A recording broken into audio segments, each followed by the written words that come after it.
Approximately 55 detainees, including Afghans, Iranians, Kurds, are believed to have staged a 10-hour peaceful protest in the exercise yard at Brook House Immigration Removal Center.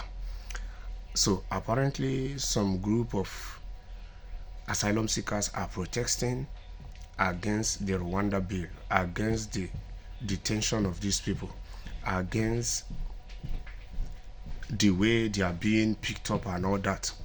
And NGOs and lawyers working to support Rwanda detainees said they have received reports that dozens in Colnbrook Immigration Removal Center near Heathrow had gone on hunger strikes.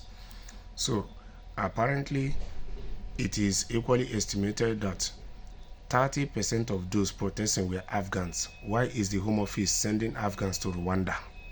You see, it's not only Afghans. Yes. What about the Vietnamese? Because it's equally said that the numbers of people using the English crossing, that more than half of them are Vietnamese. They even disguise themselves as tourists. That is very hard for you to dictate them. So, aside sending Afghans, so they should equally look at other races or other country citizens that are not Africans. How can you be sending these people to Africa, saying that you want to process the asylum there? How do you expect them to adapt to the weather? How do you expect them to adapt to the culture? How do you expect them to be able to mix up with the people? How?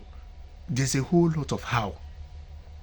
But the issue is that it's always business as usual for politicians. The politicians sometimes, it's like they just think one way, like a traffic. They don't think, they don't look back, they don't think back, they just think forward.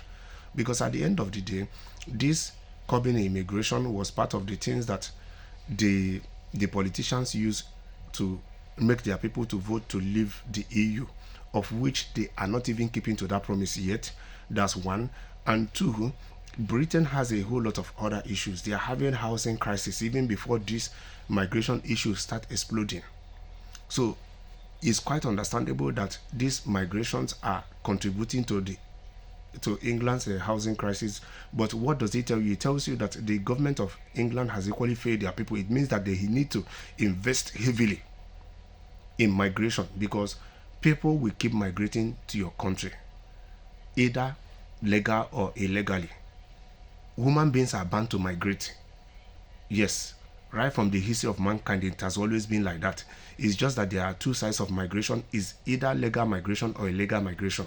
So migration is part of existence of mankind. It's not a new thing.